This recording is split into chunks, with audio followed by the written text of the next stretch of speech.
Cherry Bounce, what is it and why am I making it? Well, Cherry Bounce was George Washington's favorite liqueur, and it's a cherry liqueur. And with the semi-quincentennial going on, I thought it was a great time to take a look at it on the show. So today, I'm gonna make Cherry Bounce. The recipe is often attributed to Martha Washington because it was in a book that she kept, or she wrote, or she compiled. I don't know exactly how Martha Washington's cookbook came together, but it did. But it would have been prepared by one of the Washington's enslaved cooks, actually. And I think that the most likely is a woman by the name of Doll, who, and this is getting a little bit technical into the intricacies of slavery law from the 1700s. She was a dower slave, which made her actually a part of Martha Washington's late husband's estate, which very sadly created issues for Doll later on that omitted her from George's posthumous manumission. I think that's the term, manumission, when you free your slaves. I think that's the term. By all accounts, Doll was an extremely skilled cook. She had run Martha's kitchens for years, coming with her when Martha married George. George was her second husband. I also know that George himself had an enslaved chef by the name of Hercules Posey, who is usually regarded as the head chef at Mount Vernon. So it might have been him that was overseeing the Cherry Bounce, but from the bits about this that I've read and pieced together, my guess is that it was Doll. The recipe is attributed to Martha. I think Doll was the person making the Cherry Bounce, or at the very least overseeing its production. The original recipe for Cherry Bounce that we find in Martha Washington's Book of Good Cookery, or whatever the heck it's called, is enormous. You start by extracting the juice of 20 pounds of well-ripened Morella cherries, and to this add 10 quarts of old French brandy and sweeten it with white sugar to your taste. To 5 gallons of this mixture, add 1 ounce of spices such as cinnamon, cloves, and nutmegs of each an equal quantity, slightly bruised, and a pint and a half of cherry kernels that have been gently broken in a mortar. After the liquor has fermented, let it stand close-stopped for a month or 6 weeks, and then bottle it, remembering to put a lump of loaf sugar into each bottle. Firstly, that is massive. I don't need that much Cherry Bounce, so I can scale it down proportionally to something much more manageable. And secondly, there's a real problem with these instructions because they instruct us to allow it to ferment. That's very odd. This recipe for Cherry Bounce is already pretty proofy when it goes right into storage. The brandy has pushed the ABV up to something like 25%, possibly even higher, depending on, some assumptions we make about sugar here. Yeast usually can't survive much beyond 15%. Champagne yeast can make it up to about 18%-ish. There is no way, as far as I can tell, that any kind of active fermentation is going on at 25% in the 1700s. And honestly, even now, sometimes I see these turbo beers that are 70% and stuff like that. And I think that if they're saying it's beer, they have to be saying that it has never been distilled, but I don't know how you get to 50 or 60 or 70% beer without distillation, but maybe there are now modern genetically modified turbo yeasts that can do that. It's not my wheelhouse. So I think this actually comes down to kind of a language and a linguistic thing and maybe a science thing, right? Because at this time in history, the real process behind fermentation, zeroing in on it, meaning yeast, converting sugar to alcohol and carbon dioxide, wasn't yet really nailed down linguistically. I don't even think that they knew that yeast existed. Ferment probably meant let it work, let it rest, do its thing, ignore it for a little while. Some fermentation made beer or cider, some made bread rise, some just extracted flavors like this. In this case, there's genuinely no way that ferment could possibly mean let yeast convert sugar to alcohol. So you don't need to worry about that if you're gonna reproduce this at home. And that's really good for me because when I first made this, I needed to make it fast. I only had about 3 days to make the original batch of this. So this is actually my second batch of Cherry Bounce. The first batch is quite a story. See, Max Miller of Tasting History told me that he was going to be in New York and that we should meet up and look for drinks from the American Revolution. And I only had about a week's notice. And I wasn't sure, how much luck we were going to have in that effort. I didn't want to wind up empty-handed, so I immediately got to work seeing if I could make Cherry Bounce, but faster. And on the one hand, that batch turned into a disaster when a mini champagne bottle collided with a 2-liter beaker that was stirring the entire batch, shattered, creating a mess in here that took me actual days to clean up, and I had to replace a bunch of stuff because it was just sticky cherry everything everywhere. There's not going to be any Cherry Bounce. Fuck. But on the other hand, it was a huge success because I was able to save a very small amount, just enough for Max, Dave Arnold, and myself to taste. Delicious. Tastes great. Dave was happily a late addition to our mission. He was able to provide us with some very legit 1700 drinks. Dave Arnold, if you're not familiar, is the author of Liquid Intelligence and the man behind a number of groundbreaking bars, currently Bar Contra. He's also the inventor of the Spinzall, which is kind of a bartender's centrifuge. When I was looking around in here for a technique that would allow me to make that cherry bounce take only a day instead of weeks, I grabbed my Spinzall. And at that time, I had no idea that I'd be serving about a tablespoon of my cherry bounce to Dave Arnold at the end of the week. I just needed to make it fast, and I had a Spinzall, and it was the right tool for the job. I have to talk about the fermentation time again, and the weeks of aging that this whole cherry bounce is supposed to undergo. As I've said, this has nothing to do with getting yeast to create alcohol. The ferment happens with the cherry pits in there. A pint and a half of cherry pits in the original recipe. Cherry pits, and actually all stone fruit pits, contain a tasty little chemical molecule called benzaldehyde, which people often say tastes like almonds, sometimes specifically bitter almonds, both of which just contain benzaldehyde in different amounts. The problem is that stone fruit pits also contain cyanide, which is famously lethal. That extended fermenting time, as far as I can tell, is almost certainly about extracting benzaldehyde from those cherry pits, which is a slow process. Of course, that process will also extract the cyanide. And yes, with enough cherry pits, you can definitely extract enough cyanide to cause serious health problems and/or death. If I really wanted to, I could weigh the pits, compare that to how much cyanide a cherry pit on average contains, run the numbers to determine how many milligrams of cyanide our recipe ought to extract, run the dilution on that to figure out, well, then what level of concentration of cyanide should we expect in a liter, for example, of my cherry bounce, and then compare that to the toxicity levels and figure out what the safe amount is to consume.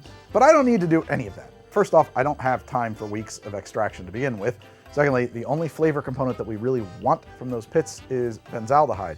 And I can just buy that and dose it into my cherry bounce as desired and really dial in a perfect batch. Is that historically authentic? No. Does it deny us the possible additional intoxicating effects of a small dose of cyanide, making our cells just a little bit less able to take up oxygen? Maybe. Do I care? I do not.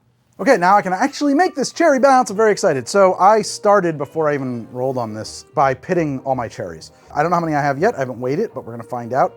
And it's a pain in the butt to pit cherries. I can't even imagine what it would have been like to pit, 20 pounds of cherry, however many it was, insane. I have 2.3 kilograms of cherries here. That's too many. I need 750 grams of cherries. So I will have to put this aside and get another container. Could I just do the whole thing and make one giant batch? Probably, except that I don't have equipment that can actually process, like my blender would be overflowing at that point. So it's also cool to batch this out because it gives me an opportunity to do this a couple different ways. 750. So that's my 750 cherries. This is a 750 of Pierre Ferrand Ombre. This is the brandy I'm using. I don't know when you guys went to this goofball bottle, Pierre Ferrand, but it does make me take you a little less seriously. I don't know, but it's good brandy. It's fine, it's not too expensive. It's probably perfect for this. Should I be using very well-aged brandy if I was George Washington? Probably, but I'm not. So this is stupid easy. What we're going to do, put the cherries into the blender, add in, a bit of the brandy, like enough to kind of, a little grist for the mill there. Smells incredible. What a lovely smell, to quote Cole Porter. Next, I want to add my spices and my sugar, and I can actually use the same container. I need 280 grams of white sugar.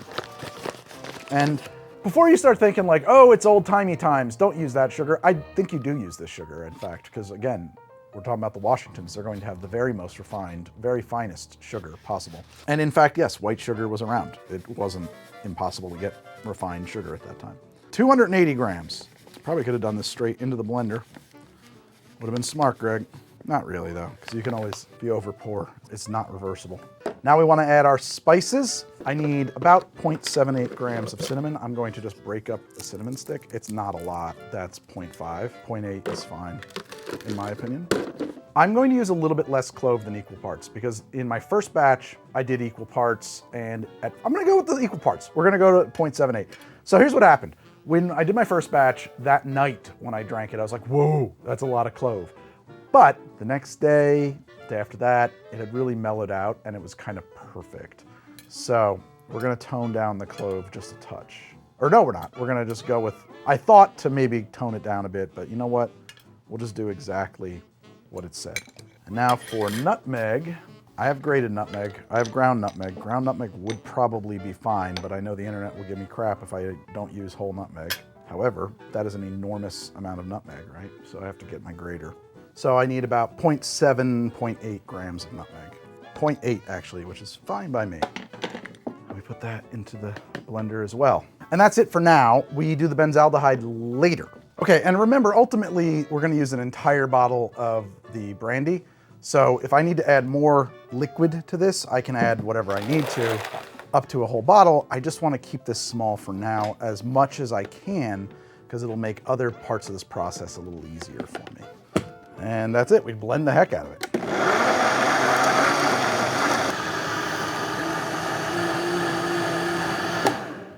Give it a half an hour to sit and come back to it. Well, I might go a little more because it looks like the sugar's not dissolved. I forgot I have to dissolve sugar.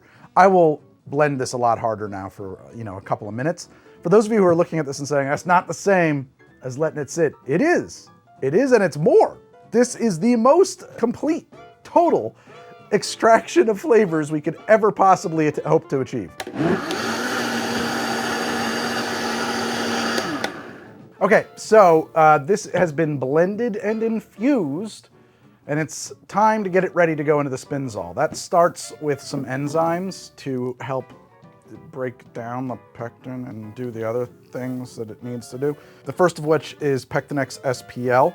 I'm gonna use 2 milliliters of this per liter of my batch, and then I'm going to allow my blender just lightly to mix that together on my slowest setting.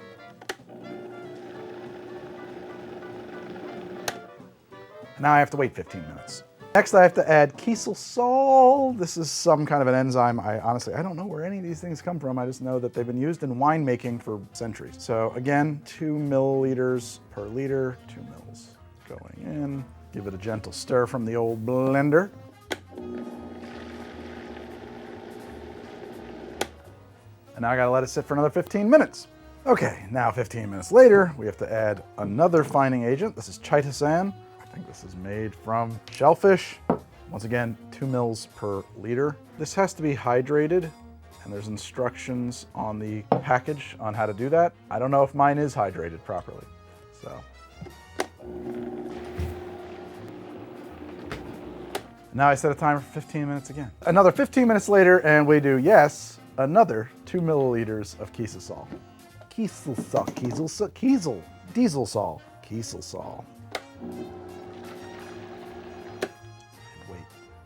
Actually, now I can wait as long as I want.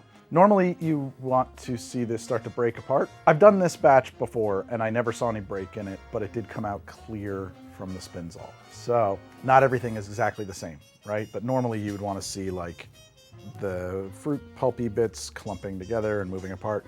This is pretty low acidity though, so I think that changes some things about it. Okay, it's been another 15 minutes and this is ready for the Spinzall. So I'm gonna get rid of my blender. Almost hit your face directly with the plug when you pull it out like that. That's a good move. And I'm gonna bring out my Spinzall. This is basically a bartender's centrifuge created by Dave Arnold. It is super cool. You can do really neat things, mostly clarify and separate things. It's got suction cups on the bottom, which is why it keeps doing that. And for the cherry bounce, it's like the perfect tool. So there's two ways to run it, in batch mode or in continuous mode. In batch mode, you fill the drum with your liquid, you run it for as long as you need to, and then you pour it out. In continuous mode, you use the peristatic pump to feed liquid into it. The liquid comes back out, and you can feed it back into it. Whatever you want to do. I actually do like to run it continuously on a loop with this. We're gonna pour our bounce right into there. I've got my drum installed. Put the lid on it, lock it in. This is the feed cap, put that up there. This is the key to unlock the top. It's best advised to just store it with it so you don't lose it. And then this is the tube that feeds the whole thing. I'm actually gonna start by pumping a little in. Again, if I wasn't running it on continuous mode, I would just pour it straight in there manually and not even use this pump. And now I'm gonna start the spinner. I have a thing about high-speed rotating masses. I want to keep a hand on it until it gets up to speed and I know it's very well balanced. I think it does like 30,000 RPM or something insane.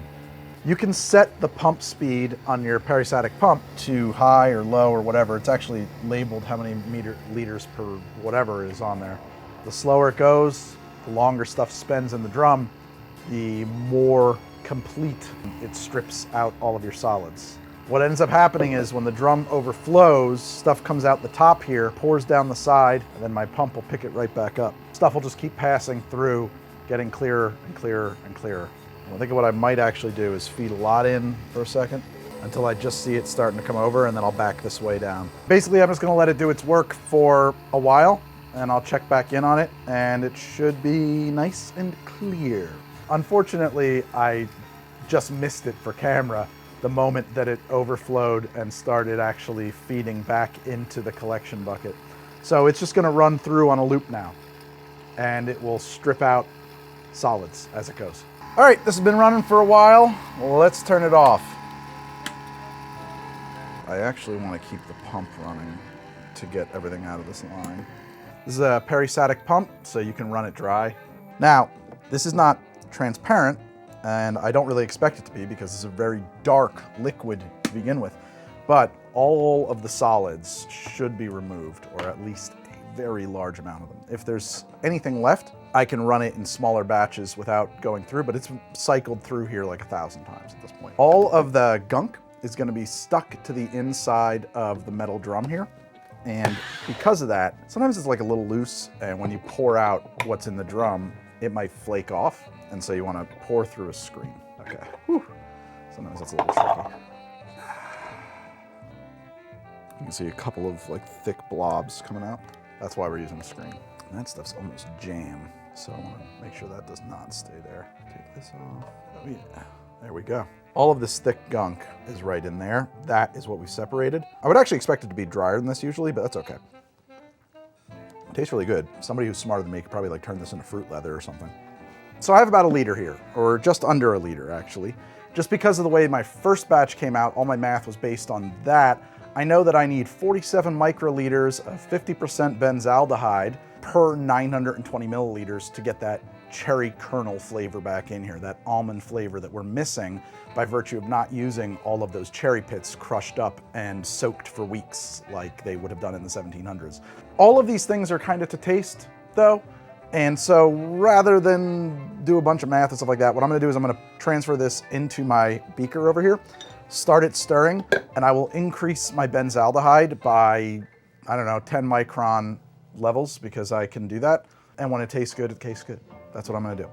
Okay, so we'll just pour this in here. And I gotta say, I'm saying about a liter because this 1 liter mark is not accurate. They're all approximates, right? So I probably have 900 milliliters, something like that, which is pretty close to where I had, intended to be to begin with. So we'll set this to stirring, and I will take a small,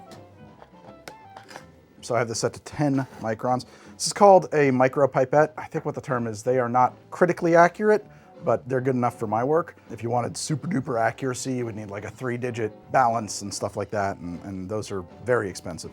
You can get one of these for like $20 or $30, and the tips are very cheap. You have to use a new tip every time. So you don't transfer things, so you don't share flavors. That's 10 microliters, very small. Ditch this tip and set that to stir, and I'm gonna give it a second to really get worked in there. Okay, this is my little taster. Let's go here. First off, that's delicious. Spiced, sweet, cherry notes. I love the way this came out. And I'm just picking up on a little bit of the almondy benzaldehyde notes. So I think we can put another 10 micros in there. Someone in the comments recently, a real know-it-all, I don't know, somebody tried to correct me in the comments recently about the term being milliliters, not microliters. It's microliters when you're using microliters, which is 1,000th of a milliliter.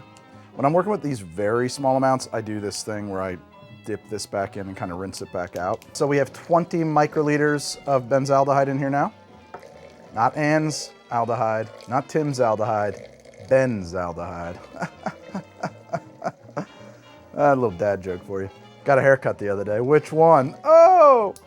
So first off, yes, it is starting to become apparent. It's a potent flavor. I love it. But we're only at half of where my math said to bring it to. So obviously we're not there yet. I'm doing it this way because you can't take something back out.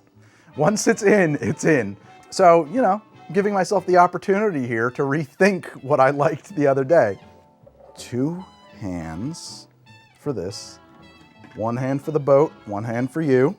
Now we're at 30 microliters. Really let that get worked in there.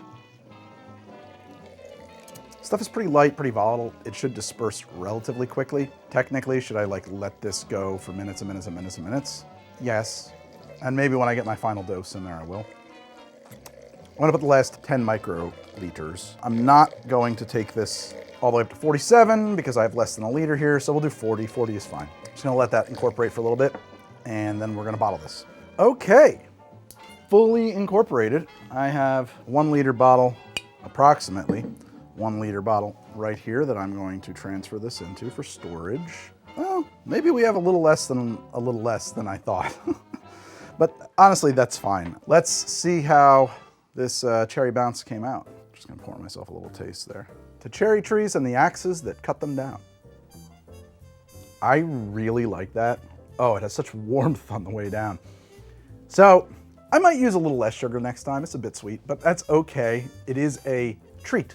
It is a sweet cherry liqueur with this wonderful spice package. The cinnamon and the clove and the nutmeg. I really love what those do in a drink. And they loved what they did in a drink in the 1700s too. Well, first off, cherries are available in the spring. This, of course, would have kept right through the winter.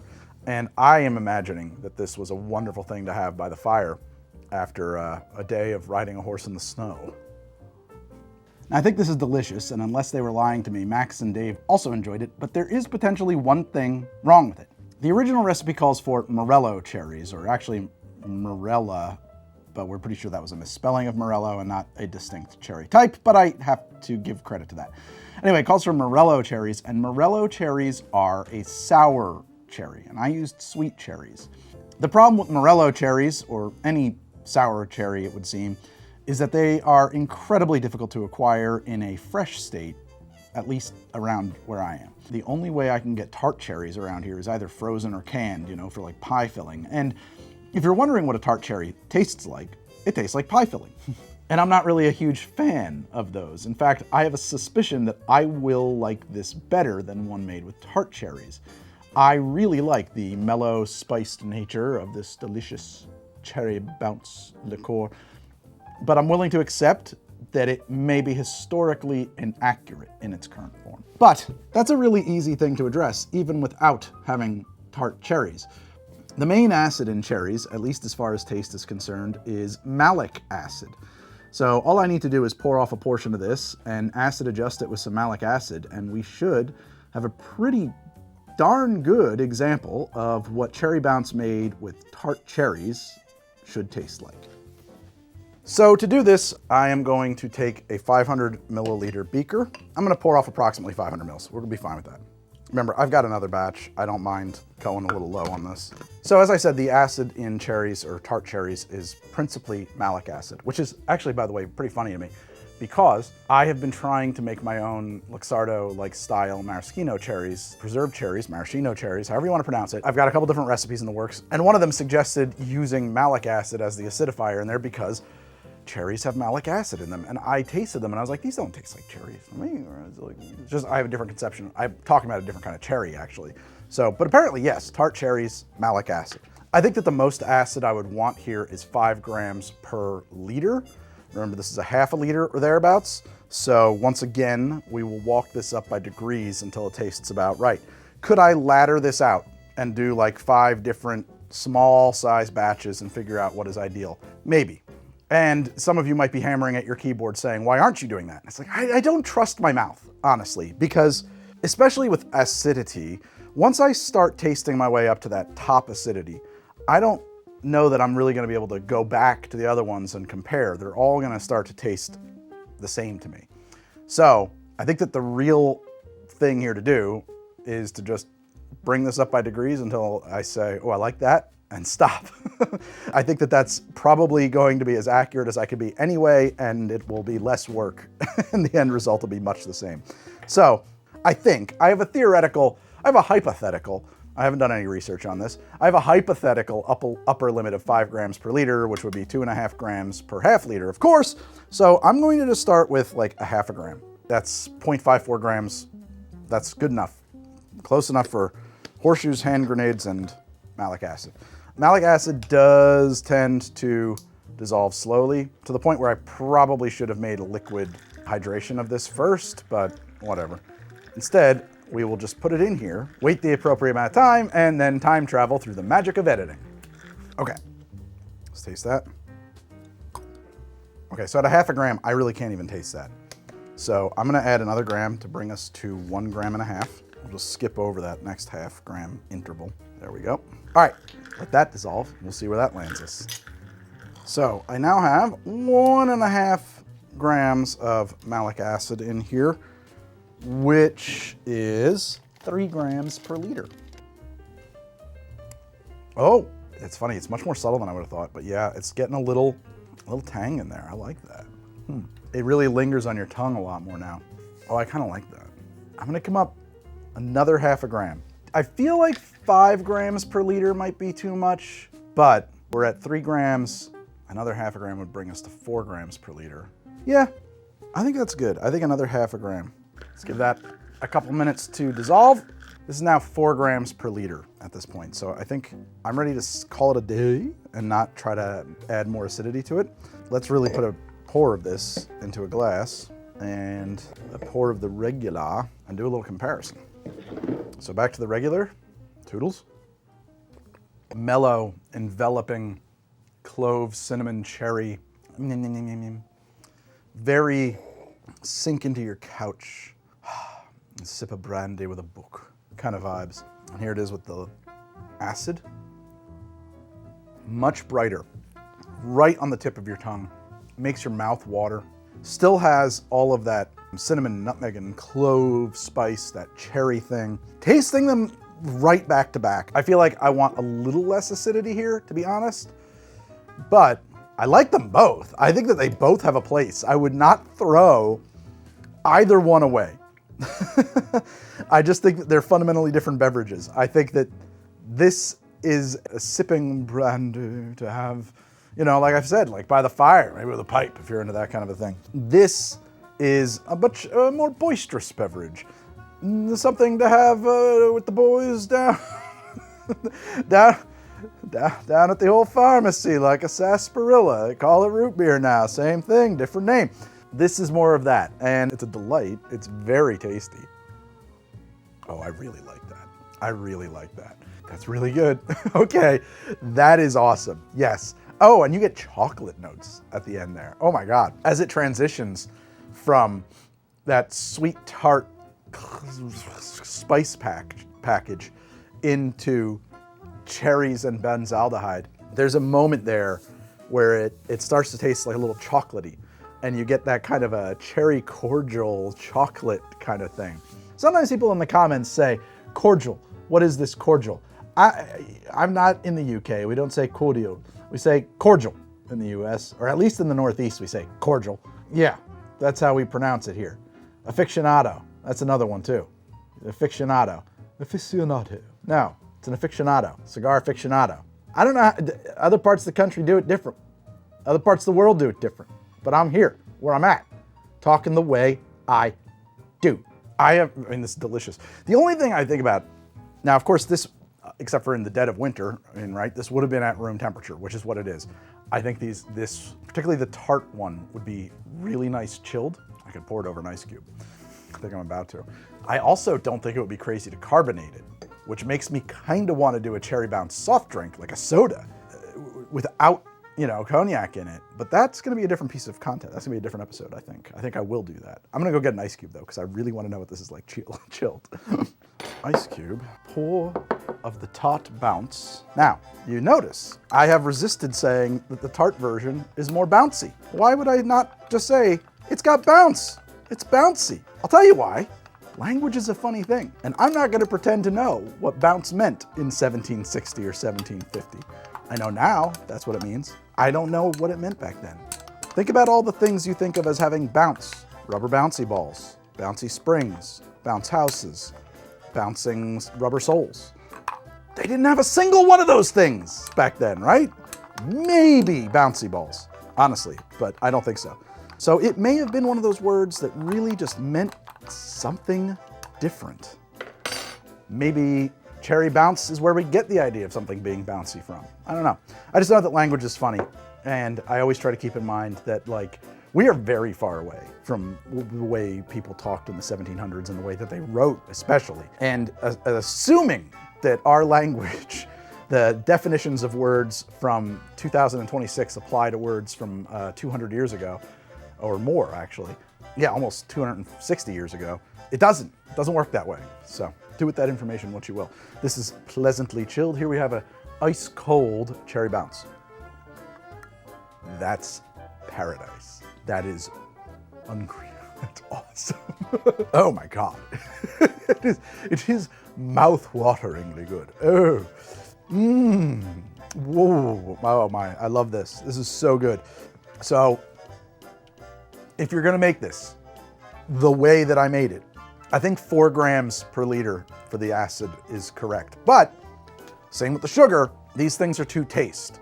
So I would do them by degrees. The benefit, to my mind, of doing it this way is that you can decide how tart they should be. And you can decide how much benzaldehyde, how almondy they should be.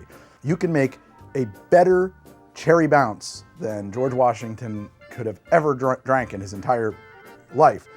Hopefully because you're not swilling it back over the same degree of tooth decay he had going on too, which must have affected the flavor of things. And that's really cool. I don't know. You have to pick your choice. Is it a historical accuracy to the process that matters, or to the spirit that matters? Is it one of those things where, you know, I want the best possible version? Well, what is the best possible version? It's the one that you'd like the best. So, I don't know. This is unbelievable. So good. I'm making my other batch just like this. And then I'm gonna put it into little bottles and put them in the fridge. This has been How to Drink. Thank you guys so much for hanging out with me. I will see you soon in another episode of HTD, possibly coming from the HTD lab. Until then, please like and subscribe. And I didn't even mention it in this episode, but do check out my Patreon. Nothing about this show could possibly exist without Patreon. YouTube doesn't keep the lights on, to be blunt. So if you like the show and you would like to see it continue, please check out my Patreon. There's a lot of different benefits over there. I'm not gonna go through them all right now. If there's anything over there that is worth your while, I will see you in our private Discord. To those of you who make this show possible every month through your support, here's to your constitution. See what I did there? See ya.